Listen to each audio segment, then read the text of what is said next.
భగవద్గీతను తెలుసుకునే ముందు గీతను శ్రీకృష్ణ భగవానులు అర్జునుల వారికి ఉపదేశించడానికి గల కారణాలను తెలుసుకుందాం. మనం ఏదైనా ఒక విషయాన్ని తెలుసుకునే ముందు దాని యొక్క మూలమును తెలుసుకునే ప్రయత్నం చేయాలి. అప్పుడే మనం ఆ విషయాన్ని బాగా అర్థం చేసుకోగలుగుతాం. హస్తినాపురము అనే రాజ్యాన్ని సంతనుడు అనే రాజు పరిపాలిస్తూ ఉండేవాడు. సంతనునికి గంగామాతకు జన్మించిన పుత్రుడే దేవవ్రతుడు. అయితే ఒకానొక సందర్భంలో గంగామాత తన పుత్రుడని తండ్రి అయిన సంతనునికి అప్పగిస్తుంది. అప్పటి నుండి కూడాను దేవవ్రతుడు తన తండ్రి వద్దనే ఉంటూ రాజ్యం యొక్క బాధ్యతలను చూసుకుంటూ ఉండేవాడు. దేవవ్రతుడు చిన్నతనం నుంచే పరశురామ ప్రభువు దగ్గర విలువిద్య నేర్చుకున్నాడు. దేవవ్రతుడు విలువిద్యలో ప్రావీణుడు. సంతనుడు దేవవ్రతునకు రాజ్యాన్ని అప్పగించాలని నిర్ణయించుకుని యువరాజుని చేస్తాడు. తండ్రిలాగే దేవవ్రతుడు సమర్థవంతంగా రాజ్యాన్ని చూసుకునేవాడు. రాజ్య భారాన్ని పుత్రునికి అప్పగించి సంతనుడు అడవికి వెళ్తాడు. ఇక్కడ ఒక మత్స్యకన్యను చూసి వివాహం చేసుకోవాలని నిశ్చయించుకుంటాడు. అయితే కన్య యొక్క తండ్రి తన కుమార్తెను ఇచ్చి వివాహం చేయాలి అంటే తన కుమార్తెకు జన్మించిన పిల్లలని రాజుగా ప్రకటించాలి అని అంటాడు. సంతనునకు పుత్రుడిపై గల అపారమైన ప్రేమ కారణంగా పుత్రుడుకు అన్యాయం చేయకూడదని నిరుత్సాహంగా రాజ్యానికి వచ్చేస్తాడు. ఆ కన్య పేరు సత్యవతీదేవి.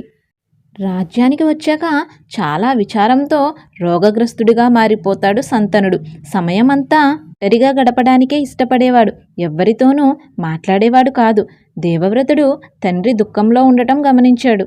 ఒకరోజు తండ్రి వద్దకు వెళ్ళి పాదాలకు నమస్కరిస్తాడు దేవవ్రతుడు. సంతనుడు ప్రేమతో కొడుకుని ఆశీర్వదిస్తాడు. నాన్నగారు, మీరు ఈ రాజ్యానికి రాజు. మీ పాలనలో ప్రజలు సంతోషంగా జీవిస్తూ ఉన్నారు. కానీ మీరెందుకింత బాధపడుతున్నారో నాకు తెలియడం లేదు. ఏమైందో చెప్పమని వేడుకొన్నాడు దేవవ్రతుడు. నాయనా దేవవ్రత, నా గురించి చింతించవద్దు. నేను దైవ చింతనతో కాలం గడపాలని అనుకుంటున్నాను అని చెప్తారు సంతనుడు. తండ్రి మాటలు దేవవ్రతునకు నమ్మశక్యం కాలేదు. అప్పుడు దేవవ్రతుడు తనే ఏదైనా తప్పు చేసి ఉంటాడేమో అన్న అనుమానంతో తన తప్పును సరిదిద్దుకుంటానని తండ్రిని అడుగుతాడు. దేవవ్రతుని మాటలకు సంతనుడు బాధపడి, నాయనా దేవవ్రత, నువ్వే నా జీవితం. నీవు ఎప్పుడూ తప్పు చేయవు. నీవు ధైర్యశాలివి, బలవంతుడవి. ఏ తప్పు లేనిదే నీవు ఎవ్వరినీ శిక్షింపవు. ప్రజలు నన్నెంత ప్రేమించి గౌరవిస్తారో నిన్ను కూడా అలానే చూస్తూ ఉన్నారు. నిన్ను నేను ఏ విధంగా తప్పు పట్టగలను అంటాడు సంతనుడు. కానీ దేవవ్రతునకు తండ్రి బాధ ఏమిటో అర్థం కాలేదు. దేవవ్రతుడు తరువాత తండ్రి రథసారథిని పిలిపించి అతని నుండి విషయాన్ని తెలుసుకుంటాడు. తన తండ్రి కోసం ఏదైనా త్యాగం చేస్తాను అని చెప్పి దేవవ్రతుడు సత్యవతీదేవితో సంతనుని వివాహానికి ఒప్పిస్తారు. ఈ క్రమంలో దేవవ్రతుడు తన రాజ్యాన్ని త్యాగం చేస్తాడు.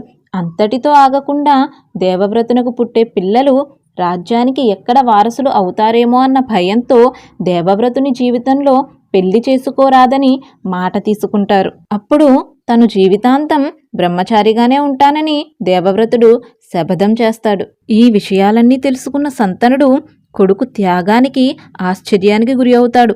కొడుకును చూసి గర్వపడతాడు. నాయనా, నీవు చేసిన ప్రతిజ్ఞ భీషణ ప్రతిజ్ఞ.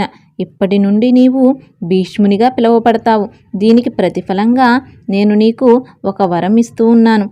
నీవు కోరుకున్నప్పుడే నీకు మరణం సంభవిస్తుంది అని వరం ఇస్తారు సంతనుడు. అప్పటి నుండి దేవవ్రతుడు భీష్మునిగా పిలువబడతాడు. ఇదండి ఈరోజు వీడియో. తరువాత భాగము పార్ట్ 2లో తెలుసుకుందాం.